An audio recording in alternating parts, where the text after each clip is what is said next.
Hello NEET aspirants. हमारे आज के जो गेस्ट हैं डॉक्टर सुनीता यादव हैं। गोल्ड मेडलिस्ट रही हैं एमबीबीएस में कानपुर यूनिवर्सिटी से। Thank you for inviting me in this platform. आपके बीएमएस कॉलेज की तरफ आए जो श्री बाबू सिंह जय Singh Ayurvedic medical college and hospital है। बिकॉज हमारे चैनल पर आयुर्वेदिक वाले बच्चे बहुत ज़्यादा हैं। बच्चे इस कॉलेज में आना चाहते हैं। बहुत सारे बच्चे हैं जो वीडियो देख भी रहे होंगे।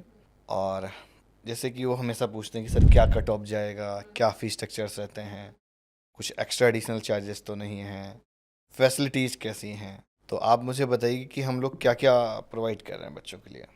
कॉलेज में अगर एडमिशन लेना है तो बेसिकली दो चीज़ें देखनी चाहिए। एक तो वहाँ पे फैकल्टी कैसी है, घोस्ट फैकल्टी तो नहीं है, ऑन पेपर फैकल्टी तो नहीं है। तो मैं उस टर्म में अगर बोलना चाहूँगी कि हम लोगों के यहाँ 99% फैकल्टी जो है रेगुलर है और कैंपस में रहती है। जो बाकी 1% है वो हमारी लोकल की फैकल्टी है, आउट ऑफ कैंपस रहती है। तो 100% फैकल्टी किसी कॉलेज में नहीं मिल पाएगी। आज के टाइम पे हाईएस्ट सैलरी पेड अगर इंस्टीट्यूट अगर चेक करेंगे तो सबसे ज़्यादा हम लोगों का ही कॉलेज मिलेगा। ऑल ओवर द इंडिया से हम लोग के यहाँ पे टीचर्स हैं। जम्मू से भी मैम है हमारे यहाँ, केरल से भी स्टाफ, सभी स्टेट से हम लोगों के पास टीचर्स हैं। एकेडमिकली फैकल्टी डाइवर्सिटी है। फैकल्टी डाइवर्सिटी है और जो डाइवर्स फैकल्टी है उससे क्या होगा, आपको अच्छा डिफरेंट डिफरेंट एक्सपीरियंस मिलेगा। जैसे आप एज एन डॉक्टर बता रहे हो कि बहुत क्लिनिकल एक्सपोजर इम्पॉर्टेंट होता है।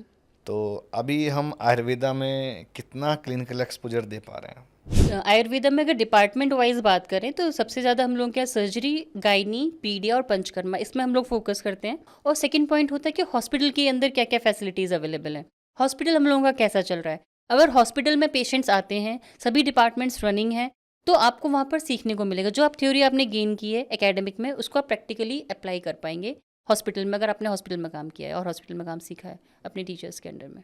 मुझे लगता है कि स्टूडेंट्स के लिए सबसे ज़्यादा इम्पोर्टेंट है क्लिनिकल एक्सपोजर। अगर क्लिनिकल एक्सपोजर नहीं है तो वो आधा अधूरा ही डॉक्टर बनेगा। हॉस्पिटल आपके यहाँ जैसे रनिंग है, पेशेंट आते हैं एटलीस्ट, बाकी लोगों के यहाँ तो पेशेंट ही नहीं आते हैं। फर्रुखाबाद के अंदर अगर हम लें इंडिविजुअल उस डिस्ट्रिक्ट पे बात करें तो किस नंबर पे एग्जिस्ट करता है? एज अ हॉस्पिटल देखें तो हम लोग 10 आउट ऑफ 8 रेटिंग में देना चाहूँगी।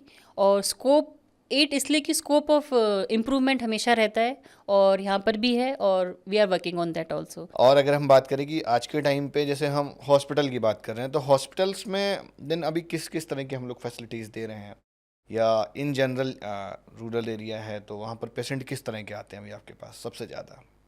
इन जनरल जैसे गायनी के पेशेंट हर एक हॉस्पिटल में ज़्यादा रहते हैं, क्योंकि अगर किसी की भी शादी हुई है तो बच्चा करना ही है, बच्चा नहीं हो रहा है तो भी उसको आना है क्योंकि इनफर्टिलिटी ट्रीटमेंट वो लेने के लिए आएगा, और अगर बच्चा हो रहा है तो वो डिलीवरी के लिए आएगा। तो गायनी के पेशेंट इन जनरल हर एक हॉस्पिटल में बहुत ज़्यादा रहते हैं। उसके अलावा हम लोग के पास सर्जरी के पेशेंट्स रहते हैं, जो अपना ऑपरेशंस की अगर उनको कोई दिक्कत है, जैसे जीबी स्टोन है उनको, या फिर कोई परफोरेशन है, एनोरेक्टल कोई पाइल्स, फिशर, फिशुला है, तो इस टाइप के पेशेंट्स भी आते हैं हम लोगों के यहाँ। और कोई ब्रेस्ट एप्सिस है, लीवर एप्सिस है, लीवर सिस्ट है, ये सारे पेशेंट्स हम लोगों के पास सर्जरी में आते हैं। ऐसे ही पीडिया में हम लोगों के पास एनआईसीयू की फैसिलिटी है। जितने भी पेशेंट डिलीवरी होते हैं उनको हम लोग 24 आवर मॉनिटरिंग के लिए तो रखते ही हैं, अदरवाइज़ बाहर से भी हम लोग के पास पेशेंट्स लोग रेफ़र करते हैं। इसी तरीके से पंचकर्मा में अगर हम लोग के पास जितने भी जॉइंट पेन से रिलेटेड पेशेंट्स हैं, किसी को माइग्रेन है, किसी को एंग्जाइटी डिसऑर्डर्स है, साइकोलॉजिकल प्रॉब्लम्स है, तो वो सारे पंचकर्मा में अपने पेशेंट्स को दिखाते हैं। स्किन डिजीज़ का बहुत अच्छा इफेक्ट है। सोरियासिस एक ऐसी डिजीज़ है जो एलोपैथ में हम लोग जब तक मेडिसिन खाएंगे तब तक उसका इफेक्ट रहता है, पर आयुर्वेद में इसका कई पेशेंट्स का हम लोगों ने बिल्कुल कंप्लीट ट्रीटमेंट किया है, उसके हम लोगों के पास एविडेंसेस भी हैं। और अगर हम स्पेशली आपकी बात करें तो आप किस तरह के पेशेंट्स को ट्रीट करते हैं? अभी तक कितने पेशेंट्स लगभग ठीक कर चुके होंगे? बेसिकली सर्जरी की बात की जाए तो 5000 प्लस सर्जरीज़ मैंने अभी तक की है। और अभी रिसेंटली 2023 में मैंने एमएस कंप्लीट किया है, तो उसके बाद से मैंने लेप्रोस्कोपिक सर्जरी स्टार्ट की है।